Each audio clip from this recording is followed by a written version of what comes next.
नमस्कार। बीकेजीएस globe online platform पर आप सभी का स्वागत है। आशा करता हूं आप लोग स्वस्थ होंगे, अच्छे होंगे और आपकी तैयारी बहुत बेहतर तरीके से चल रही होगी।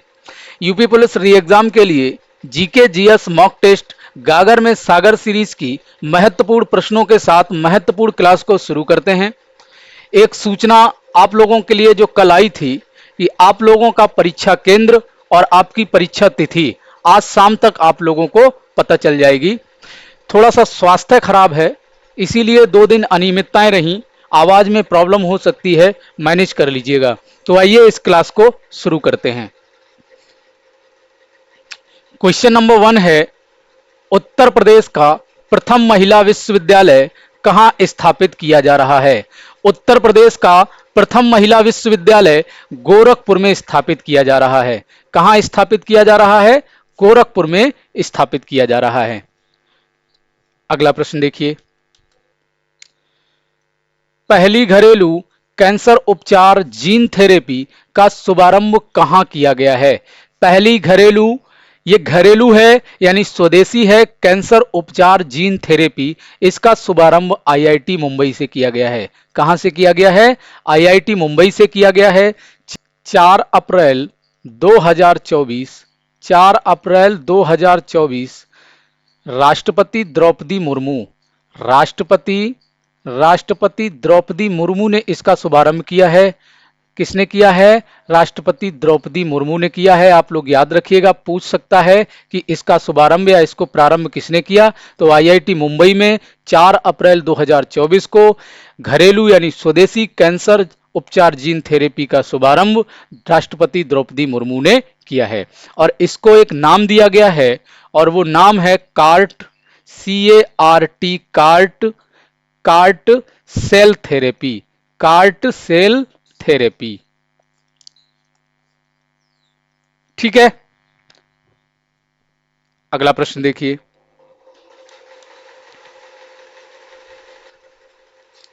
हाल ही में किसे प्रतिष्ठित अमल क्लूनी महिला सशक्तिकरण पुरस्कार से सम्मानित किया गया है? हाल ही में अमल क्लूनी महिला सशक्तिकरण पुरस्कार से आरती को सम्मानित किया गया है। किसे सम्मानित किया गया है? आरती को। और आरती कौन है?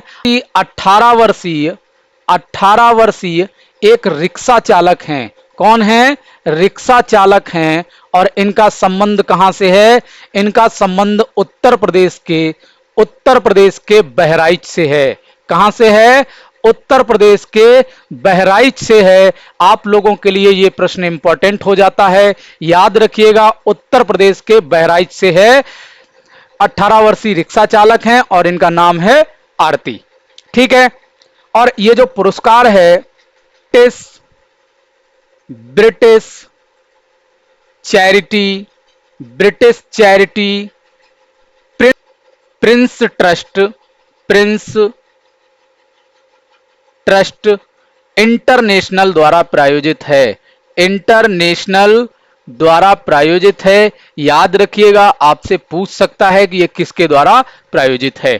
ठीक है, अगला प्रश्न देखिए,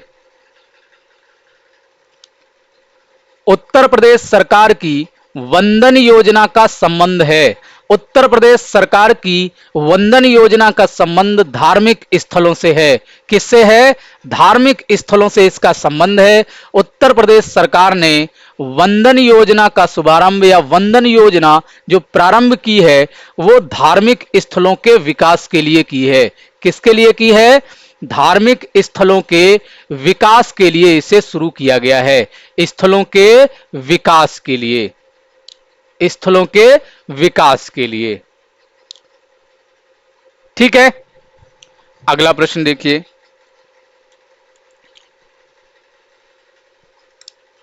हाल ही में भारत भारती सम्मान किसे प्रदान किया गया है? भारत भारती सम्मान उत्तर प्रदेश हिंदी संस्थान का, उत्तर प्रदेश हिंदी संस्थान का सर्वोच्च पुरस्कार है और 2021 के लिए यह पुरस्कार रमानाथ त्रिपाठी को प्रदान किया गया है। किसे प्रदान किया गया है? रमानाथ त्रिपाठी को प्रदान किया गया है। ठीक है, अगला प्रश्न देखिए,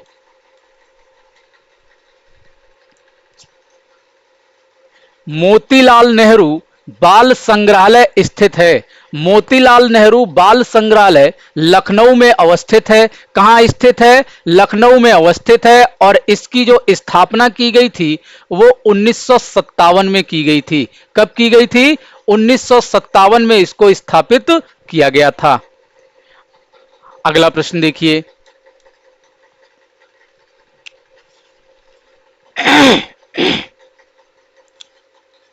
निम्न में कौन एक संवैधानिक निकाय नहीं है? संवैधानिक निकाय और असंवैधानिक निकाय क्या होते हैं?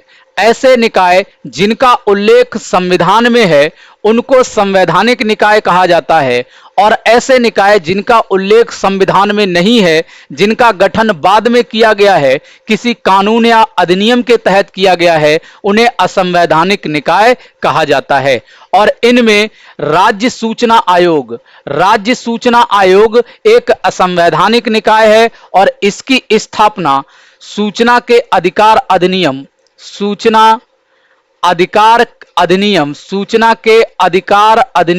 अधिकार अधिनियम 2005 के तहत की गई थी। 2005 के तहत 2005 के तहत की गई थी। 2005 में सूचना का अधिकार अधिनियम लागू हुआ था और उसी के तहत राज्य सूचना आयोग की स्थापना की गई थी। राज्य लोक सेवा आयोग का उल्लेख संविधान के अनुच्छेद 315 में है। अनुच्छेद 315 ये व्याख्या करता है कि राज्य एक संघ लोक सेवा आयोग और एक राज्य लोक सेवा आयोग की स्थापना करेगा। राज्य वित्त आयोग और राज्य निर्वाचन आयोग, इन दोनों संस्थाओं की स्थापना 73वां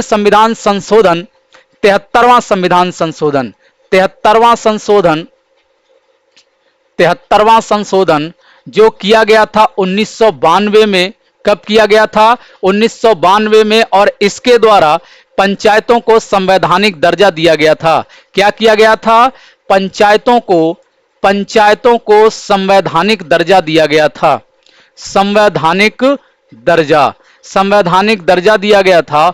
और इन्हीं पंचायतों का नियमित रूप से चुनाव और उनके लिए नियमित धन की व्यवस्था करने के लिए राज्य निर्वाचन आयोग और राज्य वित्त आयोग का गठन किया गया है। राज्य वित्त आयोग का गठन अनुच्छेद 243 आई के अंतर्गत किया गया है। किसके तहत किया गया है? अनुच्छेद 243 आई। और राज्य निर्वाचन आयोग का उल्लेख अनुच्छेद 243 के में है। ठीक है, अगला प्रश्न देखिए, निम्न में सुमेलित नहीं है। इधर ये नृत्य दिए गए हैं और इधर इनका क्षेत्र दिया गया है। आपसे पूछा है इनमें कौन सा सुमेलित नहीं है। झूला नृत्य ब्रज क्षेत्र सुमेलित है। झूला नृत्य ब्रज क्षेत्र में किया जाता है। नटवरी नृत्य पूर्वांचल में किया जाता है, सुमेलित है। कर्मा नृत्य बुंदेलखंड में नहीं किया जाता है। कर्मा नृत्य सुमेलित नहीं है, यही आपका उत्तर हो जाएगा। कर्मा नृत्य कहां किया जाता है? यह भी पूर्वांचल में किया जाता है। कहां किया जाता है? पूर्वांचल में, और विशेष तौर पर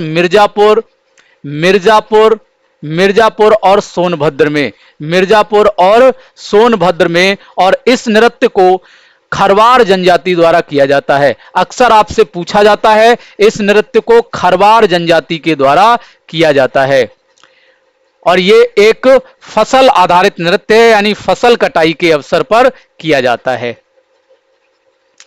ठीक है, जोगनी नृत्य अवध क्षेत्र में किया जाता है, यह भी सुमेलित है। अगला प्रश्न देखिए, एक सॉफ्टवेयर जो इंटरनेट पर आपकी जासूसी करता है। इंटरनेट पर आपकी जासूसी करने वाला सॉफ्टवेयर स्पाईवेयर है। कौन सा है? स्पाईवेयर है। स्पाईवेयर सॉफ्टवेयर क्या करता है? इंटरनेट पर जो भी गतिविधि करते हैं, जो भी सर्च करते हैं, उस सब पर नजर ये स्पाईवेयर सॉफ्टवेयर रखता है और उसी के माध्यम से आपको चीजें सेंड करता रहता है, कंटेंट सेंड करता रहता है। आपने एक चीज महसूस की होगी, अगर आप YouTube पर कोई एक कंटेंट सर्च करें, फिर लगातार आपके पास उसी तरह के कंटेंट आते चले जाते हैं और उसी तरीके के विज्ञापन आते चले जाते हैं। तो ये कौन करता है? ये स्पाईवेयर सॉफ्टवेयर करता है। ये इंटरनेट पर आपकी हर गतिविधि पर नजर रखता है। ठीक है, अगला प्रश्न देखिए। 1857 के विद्रोह के समय भारत का गवर्नर जनरल कौन था? 1857 की क्रांति या 1857 के विद्रोह के समय भारत का गवर्नर जनरल लॉर्ड कैनिंग था। कौन था? लॉर्ड कैनिंग था। 1857 की क्रांति की शुरुआत यह भी आपसे पूछता है 10 मई 1857 को हुई थी।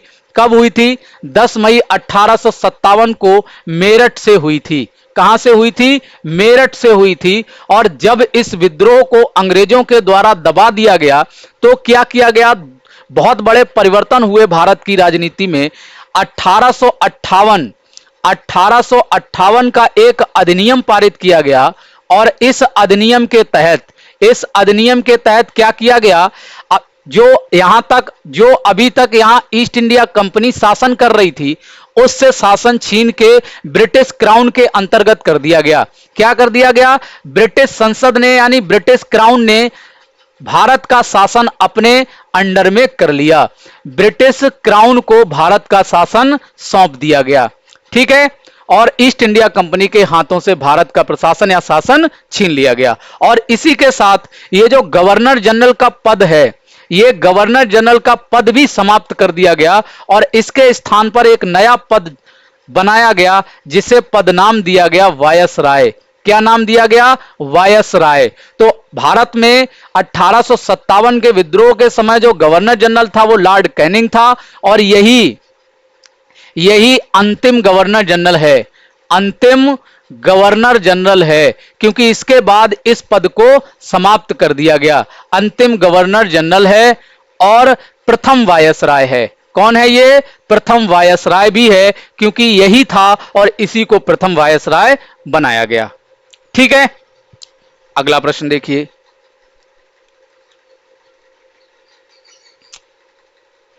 जनगणना को कौन सा मंत्रालय नियंत्रित करता है? जनगणना को गृह मंत्रालय नियंत्रित करता है। कौन नियंत्रित करता है? गृह मंत्रालय नियंत्रित करता है। भारत में पहली बार जनगणना कब हुई थी? भारत में पहली बार जनगणना 1872 में हुई थी। कब हुई थी? 1872 में हुई थी। लेकिन नियमित रूप से जो जनगणना प्रारंभ की गई थी 1881 में की गई थी। कब की गई थी? 1881 में की गई थी और 1881 से लेकर लगातार 2011 तक प्रति 10 वर्ष बाद जनगणना होती आई है।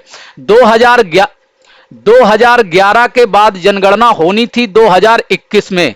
कब होनी थी? 2021 में होनी थी, लेकिन कोविड के चलते यह जनगणना नहीं हो पाई और अभी तक जनगणना की शुरुआत नहीं हुई है। ठीक है, अगला प्रश्न देखिए। निम्न में प्रवाल निर्मित द्वीप है। प्रवाल क्या होते हैं? प्रवाल सागरीय जीव होते हैं। कौन होते हैं? सागरीय जीव होते हैं। सागरीय जीव जंतु होते हैं। सागरीय जीव होते हैं और इनमें जो प्रवालों से निर्मित द्वीप है वो लक्षद्वीप है। कौन है? लक्षद्वीप है क्योंकि यह सागरीय जीवों के अस्थि पंजर पे बना हुआ द्वीप है। और लक्षद्वीप भारत का एक केंद्र शासित प्रदेश है। क्या है? केंद्र शासित प्रदेश है। केंद्र शासित प्रदेश है और इसकी राजधानी कावारत्ती है। कौन सी है? कावारत्ती है। लक्षद्वीप की राजधानी कौन सी है? कावारत्ती है। माजुली द्वीप माजुली द्वीप विश्व का सबसे बड़ा नदी द्वीप है। क्या है? विश्व का सबसे बड़ा नदी द्वीप है।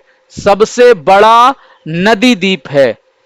नदी द्वीप है, याद रखिएगा, अक्सर आपसे पूछता है विश्व का सबसे बड़ा नदी द्वीप कौन सा है? माजुली है और जो असम में है। कहां है? असम में है और ब्रह्मपुत्र नदी में है। कहां है? ब्रह्मपुत्र नदी पर है। ठीक है। सालसेट द्वीप यहां से भी अक्सर आपसे प्रश्न बनाता है, सालसेट द्वीप पर मुंबई शहर बसा है। सालसेट द्वीप पर मुंबई बसा है, आपसे अक्सर पूछ लेता है कि मुंबई शहर किस द्वीप पर बसा है, तो याद रखिएगा मुंबई सालसेट द्वीप पर बसा है। ठीक है, अगला प्रश्न देखिए। जगत गुरु रामभद्राचार्य विकलांग विश्वविद्यालय अवस्थित है। जगत गुरु रामभद्राचार्य विकलांग विश्वविद्यालय चित्रकूट में अवस्थित है। कहां अवस्थित है? चित्रकूट में अवस्थित है। अगला प्रश्न देखिए। विश्व विरासत स्थल दिवस प्रतिवर्ष मनाया जाता है। विश्व विरासत स्थल दिवस प्रतिवर्ष 18 अप्रैल को मनाया जाता है। कब मनाया जाता है? 18 अप्रैल को मनाया जाता है। और 16 सितंबर किस दिवस के रूप में मनाया जाता है? 16 सितंबर विश्व ओजोन दिवस के रूप में मनाया जाता है। ओजोन दिवस के रूप में मनाया जाता है। और 7 अप्रैल को विश्व स्वास्थ्य दिवस के रूप में मनाया जाता है। विश्व स्वास्थ्य दिवस के रूप में मनाया जाता है। विश्व स्वास्थ्य दिवस। और 22 अप्रैल को विश्व पृथ्वी दिवस के रूप में मनाया जाता है। विश्व पृथ्वी दिवस के रूप में मनाया जाता है। पृथ्वी दिवस। ठीक है, अगला प्रश्न देखिए। मौलिक कर्तव्य संविधान के किस भाग में है? मूल रूप से जब हमारा संविधान लागू हुआ था उसमें मौलिक कर्तव्य शामिल नहीं थे। इनको शामिल किया गया है 42वें संविधान संशोधन 1976 के द्वारा। कब? 1976 में इनको शामिल किया गया है। और जब इनको शामिल किया गया था तो इसके लिए संविधान में एक नया भाग जोड़ा गया। अनुच्छेद 51 में 51 का बनाया गया। क्या बनाया गया? अनुच्छेद 51 में 51 का बनाया गया और भाग 4 का जोड़ा गया। भाग 4 का याद रखिएगा, अक्सर आपसे पूछता है भाग 4 का, तो आपका उत्तर हो जाएगा डी, भाग 4 का। और अनुच्छेद 51 का में मूल कर्तव्यों का उल्लेख है। जब इनको शामिल किया गया था 1976 में, उस समय इनकी संख्या थी 10। कितनी थी? 10 थी। लेकिन बाद में 86वां संशोधन हुआ 2002 में। कब हुआ? 2002 में किया गया 86वां संविधान संशोधन। और इस संशोधन के बाद एक मौलिक कर्तव्य को और जोड़ दिया गया, तो इनकी कुल संख्या हो गई 11। कितनी हो गई? 11 संख्या हो गई 11। ठीक है, यहां से दो प्रश्न आपसे, 2-3 प्रश्न और बनाता है। हमारे संविधान में जो मौलिक कर्तव्य लिए गए हैं ये पूर्व सोवियत संघ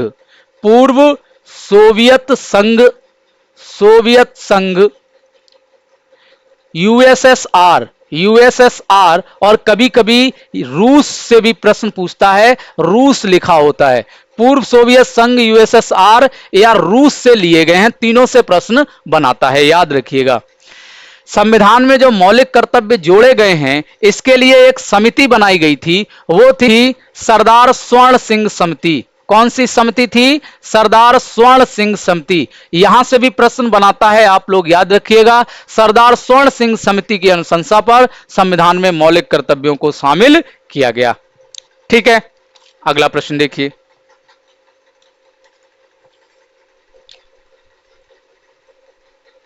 उत्तर प्रदेश में आलू निर्यात जोन स्थित है। उत्तर प्रदेश में आलू निर्यात जोन आगरा में स्थित है। आगरा में स्थापित किया गया है आलू निर्यात जोन, आलू के निर्यात को बढ़ावा देने के लिए। ठीक है, अगला प्रश्न देखिए। जैन साहित्य को कहा जाता है? जैन साहित्य को आगम कहा जाता है। जैन साहित्य को क्या कहा जाता है? आगम कहा जाता है। और त्रिपिटक बौद्ध साहित्य को कहा जाता है। त्रिपिटक किसे कहा जाता है? बौद्ध साहित्य को कहा जाता है। ठीक है, अगला प्रश्न देखिए।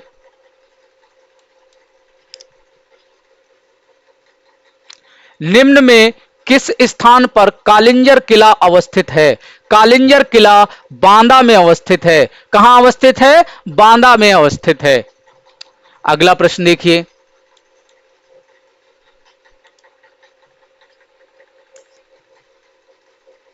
नेताजी सुभाष राष्ट्रीय खेल संस्थान कहाँ है? नेताजी सुभाष राष्ट्रीय खेल संस्थान पटियाला में है। कहाँ है? पटियाला में है। और ये एशिया का सबसे बड़ा खेल संस्थान है। एशिया का सबसे बड़ा खेल संस्थान है।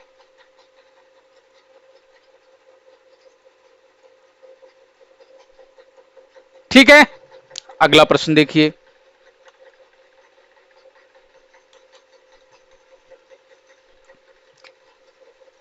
निम्न में किसकी खेती जायद की फसल के रूप में की जाती है?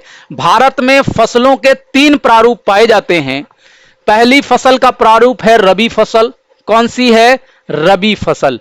रबी की फसल अक्टूबर नवंबर में बोई जाती है। अक्टूबर और नवंबर में इसको बोया जाता है और इस फसल को अप्रैल और मई में काटा जाता है। अप्रैल और मई में काटा जाता है। और रबी की फसलों में जो प्रमुख फसलें हैं वो गेहूं, जौ, चना, सरसों, आलू। ये कौन सी फसलें हैं? ये रबी की फसलें हैं। और दूसरा फसल प्रारूप है खरीफ की फसल। कौन सी? खरीफ की फसल। और खरीफ की फसल जो होती है इसे मई जून में बोया जाता है। कब बोया जाता है? मई जून में इसको बोया जाता है। और इस फसल को जो काटा जाता है वो अक्टूबर और नवंबर में काटा जाता है। अक्टूबर नवंबर में काटा जाता है। और खरीफ की फसलों में प्रमुख फसलें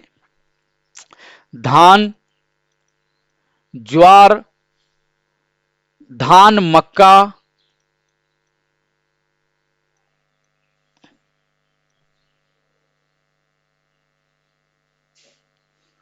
और खरीफ की प्रमुख फसलों में धान, मक्का, ज्वार, बाजरा, सोयाबीन और मूंगफली प्रमुख फसलें हैं। कौन सी हैं? मूंगफली प्रमुख फसलें हैं। और ये फसलें कैसी हैं? खरीफ की फसलें हैं। इन फसल प्रारूप के अतिरिक्त एक फसल प्रारूप जायद का होता है। कौन सा होता है? जायद। और जायद की फसलें इन दोनों फसल प्रारूप के मध्य में उगाई जाती हैं। ये फसलें मार्च अप्रैल में इनको बोया जाता है। कब बोया जाता है? मार्च और अप्रैल में इनको बोया जाता है।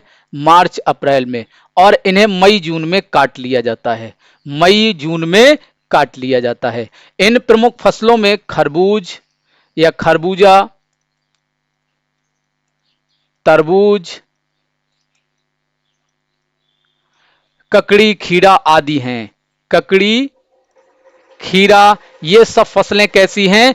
जायद की फसलें हैं। तो इस प्रश्न का उत्तर हो जाएगा सी, तरबूज जायद की फसल है। ठीक है, अगला प्रश्न देखिए।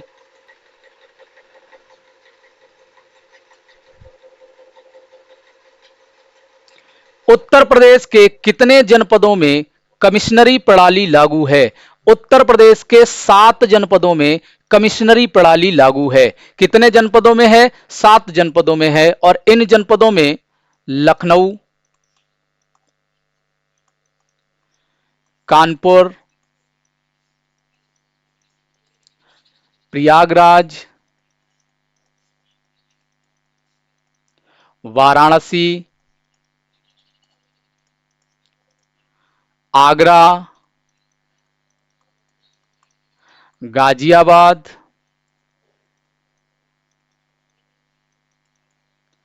और गौतम बुद्ध नगर। इन 7 जनपदों में उत्तर प्रदेश में कमिश्नरी प्रणाली लागू है। ठीक है, अगला प्रश्न देखिए।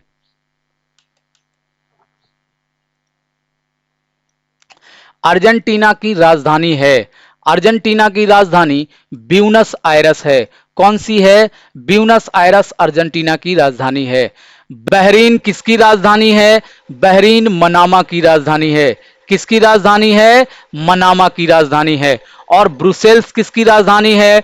ब्रुसेल्स बेल्जियम की राजधानी है। किसकी राजधानी है? बेल्जियम की राजधानी है। और विंडहोक किसकी राजधानी है?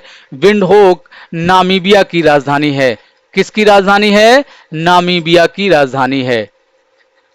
ठीक है, अगला प्रश्न देखिए।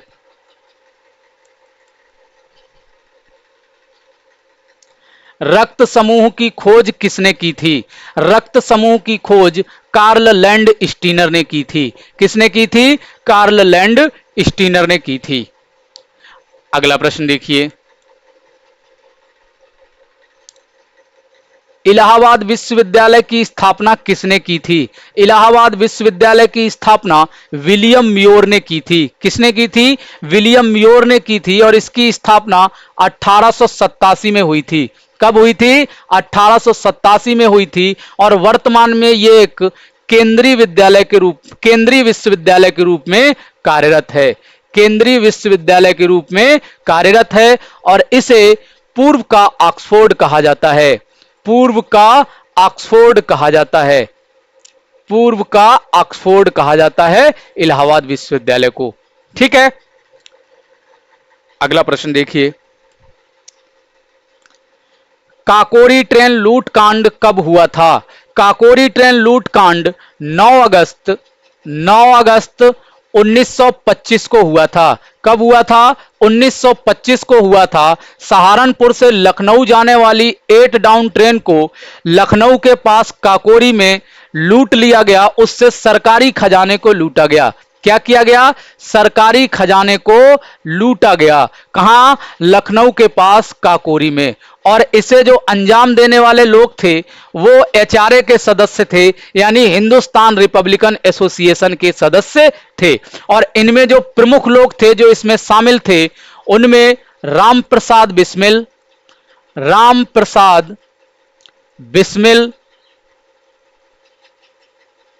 आशफाक उल्ला खां,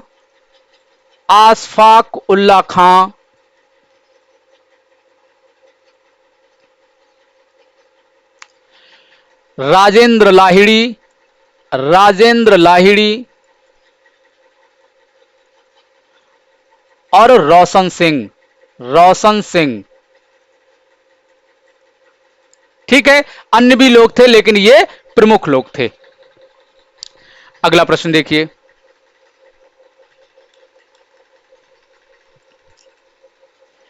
चुंबकीय प्रेरण का एसआई मात्रक है।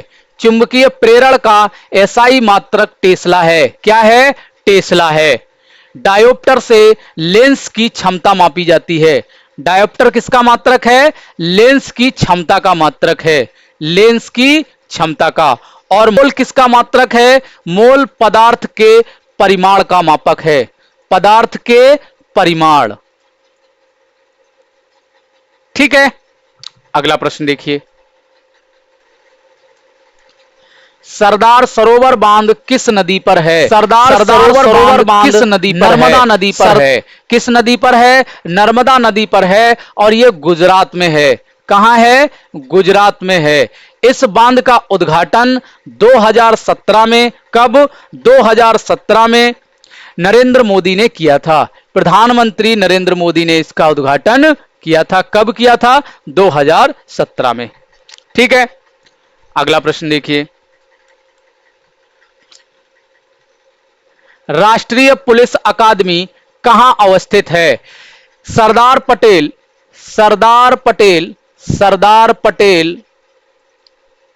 राष्ट्रीय पुलिस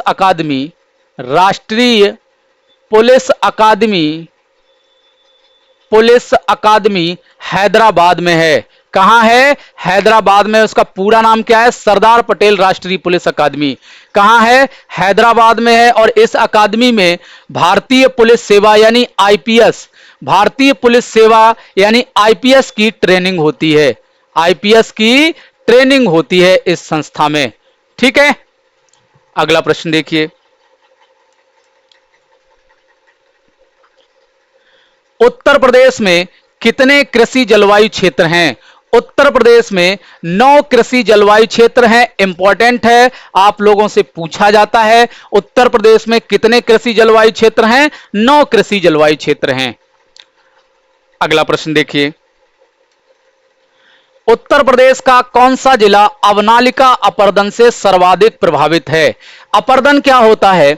अपर्दन से तात्पर्य है जब मृदा की ऊपरी परत हट जाती है, और इसके कई कारक होते हैं। जल अपर्दन भी होता है, वायु अपर्दन भी होता है, और हिम अपर्दन भी होता है, यानी हिमानी अपर्दन भी होता है। यहां जल अपर्दन की बात की जा रही है, तो अवनालिका अपर्दन क्या होता है? जल से जब मृदा का अपर्दन होता है तो उसके भी कई प्रकार होते हैं। एक होता है परत अपर्दन। परत अपर्दन में क्या होता है? मृदा की पूरी ऊपरी परत हट जाती है। और अवनालिका अपर्दन क्या होता है? जब अपर्दन इस प्रकार होता है, जो गहरी गहरी नालियां बनाते हुए अपर्दन होता है। कैसे अपर्दन होता है? गहरी गहरी नालियां बनाते हुए अपर्दन जल करता है, और वही अवनालिका अपर्दन कहलाता है, और वही आपसे पूछा है। और ये अवनालिका अपर्दन से उत्तर प्रदेश का जो सर्वाधिक प्रभावित जिला है वो इटावा है। कौन सा है? इटावा है। और यहां चंबल नदी ने सर्वाधिक अवनालिका अपर्दन किया है, और इससे जो निर्मित हैं वो चंबल के खड्ड या चंबल के बीहड़ कहा जाता है। चंबल के बीहड़ वो अवनालिका अपर्दन के कारण ही निर्मित हुए हैं। इन्हें चंबल के बीहड़ या चंबल के खड्ड कहा जाता है।